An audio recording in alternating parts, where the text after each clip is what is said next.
Welcome to the Midnight Ring Archives.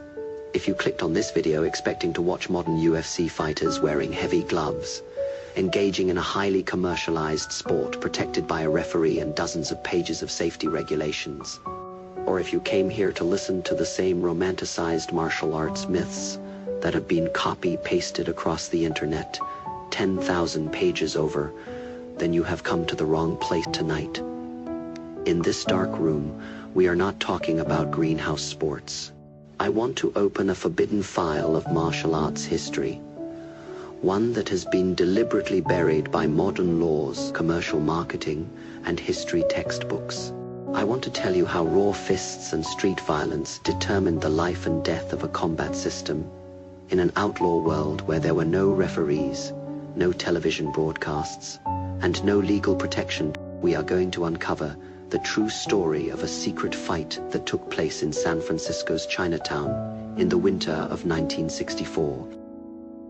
In countless modern pop culture articles and Hollywood films, this duel has been highly romanticized into an elegant martial arts exhibition fueled by heroism. But the reality is far more cold-blooded. This was a calculated underground contract engineered by the conservative martial arts establishment of Chinatown, an attempt to permanently castrate a modern combat pioneer in a lawless territory. Tonight, we will follow the cold historical evidence to reconstruct the brutal 3-minute survival match that permanently altered the destiny of global combat. To understand the starting point of this story, we must first look at San Francisco's Chinatown in the early 1960s. Back then, behind the vibrant neon lights, Chinatown was a closed empire, ruled with an iron fist by traditional Tongs, district associations, and old-school kung fu committees. For the working-class Chinese immigrants living at the bottom of American society, martial arts was not a hobby or a fitness program. It was a violent asset used by Tongs to enforce territory boundaries, protect underground financial interests, and settle gang vendettas in such a deeply conservative and hyper-exclusive environment. The masters of the local dojos strictly adhered to an ironclad rule passed down through generations. Eastern mystical combat is the secret weapon of the Chinese people, and it must never be taught to outsiders.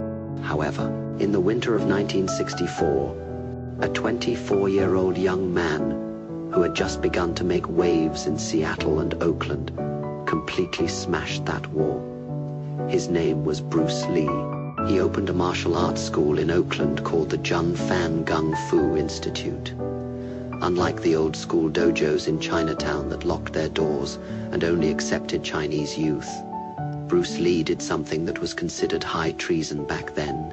He threw the doors wide open, regardless of skin color, race, or background. He accepted white students, black students, and any American college students who were genuinely interested in combat.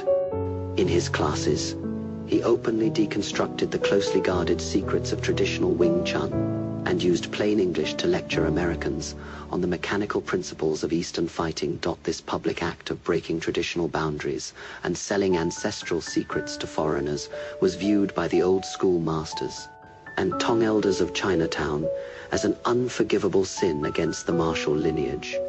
What made the traditional masters even more furious was Bruce Lee's arrogant public rhetoric. During martial arts exhibitions in Chinatown, he openly and ruthlessly criticized traditional kung fu forms as swimming on dry land, stating bluntly that the old masters who spent their lives practicing rigid stances inside a greenhouse knew absolutely nothing about real, lethal combat. This ideological clash between the old world and the new quickly escalated into an underground ultimatum. The elders of the Traditional Martial Arts Association held a secret midnight meeting, and they decided to use the oldest, most direct method of the lawless underworld to eliminate this rebellious young outsider. On a late night in November 1964, the front door of the Oakland Jun Fan Gung Fu Institute was violently pushed open. 3 full plenipotentiary representatives from the Chinatown Martial Arts Association stepped inside. They wore heavy, vintage, traditional tunics, and their faces were as grim as the Los Angeles night sky. They did not engage in any modern social handshakes with Bruce Lee. Instead, they walked directly to the wooden table in the center of the training room and slammed down an official challenge letter written in ink on yellow parchment. The lead master looked at Bruce Lee and spoke in a cold, emotionless tone. "Bruce Lee, you have broken the rules of our people. The ancestral arts cannot be passed to the outside world. If you want to keep teaching in the San Francisco Bay Area, you must accept our challenge. If you lose, you close your school instantly and leave San Francisco forever. If you win, you can teach whoever you want." The fighter they chose to represent them was a young master who had recently arrived in San Francisco from Hong Kong, a highly celebrated practitioner of the Northern Shaolin system and traditional Tai Chi combat, Wong Jack Man. Wong Jack Man was equally young, athletic, agile, and highly skilled in long-range striking and internal power. He was viewed by the conservative establishment of Chinatown as the ultimate weapon to defend the honor of traditional kung fu. From the very beginning, information regarding this match was completely locked down.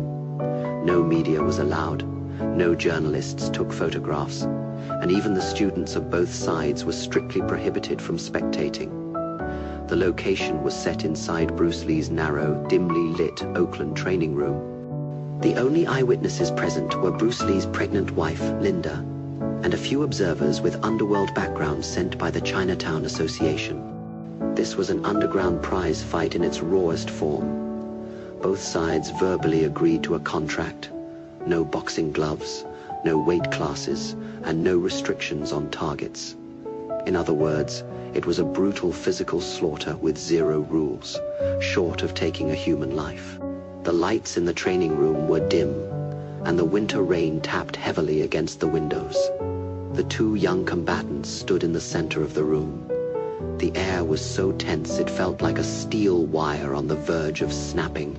Wong Jack Man took the ring first, stepping into a highly traditional, textbook Northern Shaolin defensive posture. He held his left palm across his chest to protect his vitals, kept his right hand cocked for a power strike, and utilized fluid, low-center footwork. In the eyes of the old-school observers, this stance was flawless, a perfect cinematic representation of traditional martial arts mastery. Standing directly opposite him, Bruce Lee refused to take any traditional Wing Chun or Kung Fu defensive stance. He simply let both hands hang naturally by his sides, his body completely relaxed like a pool of still water. Only his sharp eyes remained locked onto the micro-vibrations of Wong's shoulders and knees. The moment the referee signaled the start, Wong Jack Man attacked first, utilizing the long-range advantage of the Northern Shaolin style. He threw a heavy, straight punch that tore through the air directly toward Bruce Lee's nose. To the naked human eye, the speed of that strike was elite. But in that dimly lit room, Bruce Lee demonstrated near supernatural neural reflexes. Bruce Lee did not attempt to exchange techniques or engage in traditional blocks. In the thousandth of a second before the fist could touch his skin, he executed a minimalist body shift, sliding his torso out of the line of fire like a ghost, causing the massive punch to miss his ear completely. In the exact microsecond when Wong's momentum was overextended, Bruce Lee struck. His counter-punch had 0 backward draw or shoulder drop. It exploded directly from where his hand hung, cutting through the air in a blur of motion. A heavy, sickening thud echoed through the room as his fist smashed square into Wong Jack Man's nasal bone. It was the clean, unmistakable sound of bone shattering under severe kinetic impact. Blood instantly erupted from Wong's nose. Wong was an elite practitioner. Despite the severe pain, he used his backward momentum to launch a traditional sweeping low kick, trying to destroy Lee's balance. But Bruce Lee refused to grant him space. In the same microsecond that Wong began his rotation, Bruce Lee dropped his weight and drove a ruthless low stop, kick directly into Wong's standing knee joint. The structural physics of Wong's stance collapsed instantly. His forward power was pinned violently into the floor, his joint compromised, forcing the traditional master to drop helplessly to one knee on the hardwood floor. By the second minute of the fight, the match had turned into a complete display of asymmetric dominance. Bruce Lee closed the distance, trapping Wong Jackman violently against the white wall of the training room. His hands transformed into a machine gun like Blur, executing rapid-fire chain punches. Within 2 seconds, over a dozen heavy straight punches blasted directly through Wong's guard, hitting his chest and throat. Wong Jackman completely lost all capacity to counter. In a state of sheer panic and severe physical trauma, the celebrated traditional master did something that left the old-school observers completely speechless.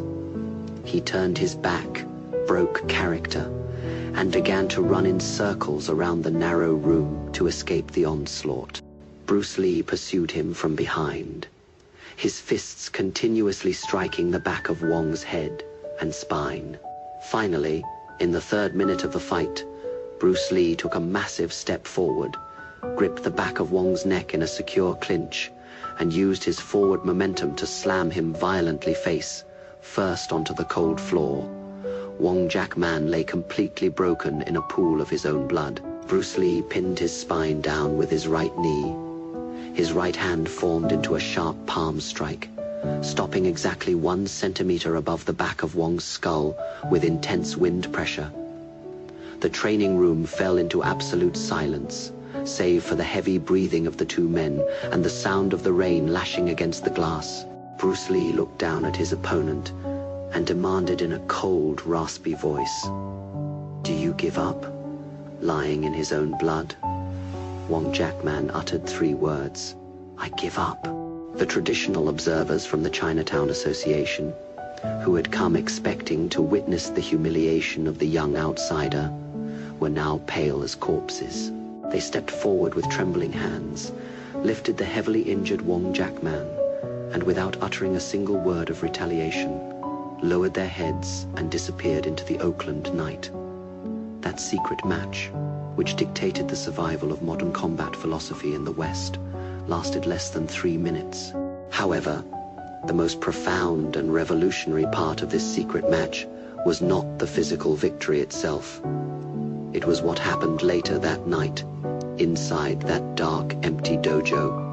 After the Chinatown establishment retreated, Bruce Lee did not celebrate. Instead, he sat alone on the cold floor, staring at his hands, which were covered in blood and sweat, falling into a state of severe frustration and deep introspection.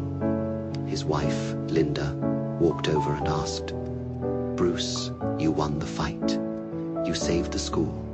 Why do you look so defeated?" Bruce Lee looked up at the traditional martial arts portraits hanging on the wall and shook his head.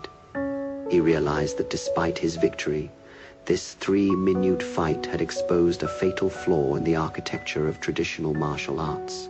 He told Linda, "It took me nearly 3 minutes to finish the fight. To me, that is a failure.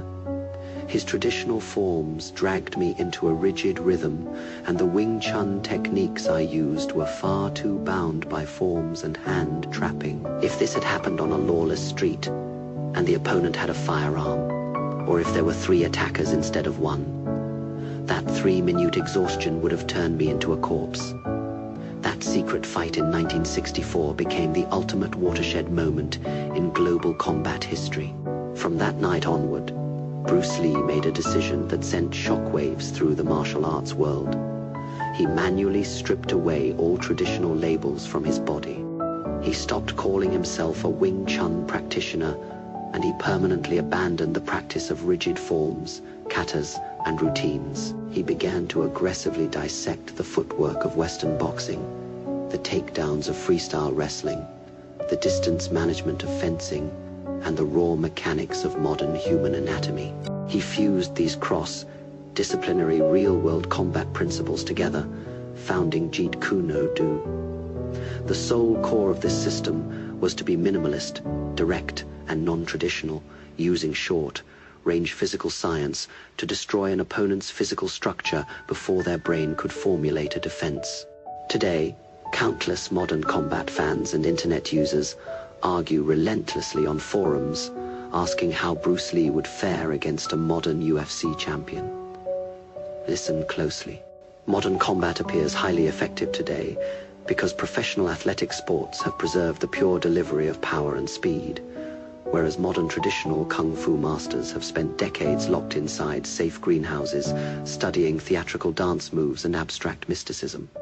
They have never witnessed the eyes of a real killer, which is why their structure crumbles upon first contact. But do not blindly worship modern UFC champions either. Modern MMA matches operate under a thick book of medical and sporting rules. You cannot strike the throat. You cannot gouge the eyes. You cannot strike the groin. And you cannot stomp the knee. If you take a modern champion and throw them into the lawless, gang-infested alleys of 1960s Chinatown, or a dark urban street corner where zero rules apply, and force them to face multiple armed attackers who care nothing for sportsmanship, their elaborate ground, fighting and guard work will not last 3 seconds. In a lawless street fight, while you are trying to display your submission skills on the pavement, your opponent's accomplice will step out of the shadows and crush your skull like a watermelon with a heavy work boot. Real combat has no boundaries. The 1964 secret fight matters because it proved with blood that any combat system, once it detaches itself from raw survival and drifts into formalism, conservatism, and self-delusion, is destined to be executed by history. The secret of the one-inch punch is not mystical internal energy. It is the combatant channeling their entire mass, gravity, and unrestricted killing intent through a minimalist distance, like a bullet penetrating a target. Muscles are merely dead meat waiting to be cut. Only the directness of fluid motion can shatter the grandest walls of tradition. This forbidden file of 1964 Chinatown history ends here. You look at the remnants of history and listen to this lawless survival match. If your heart only feels a cheap thrill, or if you simply worship a heroic icon, then you have entirely missed the cold reality behind this text. On that night in 1964, that 24-year-old young man, facing an entire establishment and an underworld contract, experienced deep, terrifying fear in the depths of his soul. But his only difference from ordinary people was this: when traditional routines, cultural prejudices, and life's cages came crashing down like an avalanche, ordinary people chose to drop to their knees and submit, living a life of quiet desperation. He chose to use his fists to smash the grand walls of arrogance to pieces. Look at your own life. Are you waking up every day acting submissively for a job you secretly despise? Are you being tied down violently by the expectations of others, by the label society forces upon you, to the point where you lack the spine to voice a single word of defiance? Those things are the rigid routines and forms life has forced into your brain. If you spend your entire existence practicing a script written by someone else, you are nothing but an elaborate shell carrying another person's thoughts. You have never truly lived. Break those limitations. Do not let any system define you. Do not let any label cage you. When you pour water into a cup, it becomes the cup. When you pour water into a teapot, it becomes the teapot. Water is gentle enough to sustain life, but it is violent enough to crash through the grandest empires and walls in a single split second. If you are rigid like ice, the world will shatter you with a single blow. But if you can become like water, there is no blade in this universe sharp enough to cut you. Tomorrow when the sun rises, step out of your greenhouse. Use your strength, your defiance, and your true competence to strike back against those who try to define you and cage you. Tell this arrogant era who you really are. Be water, my friend. I will see you at the top.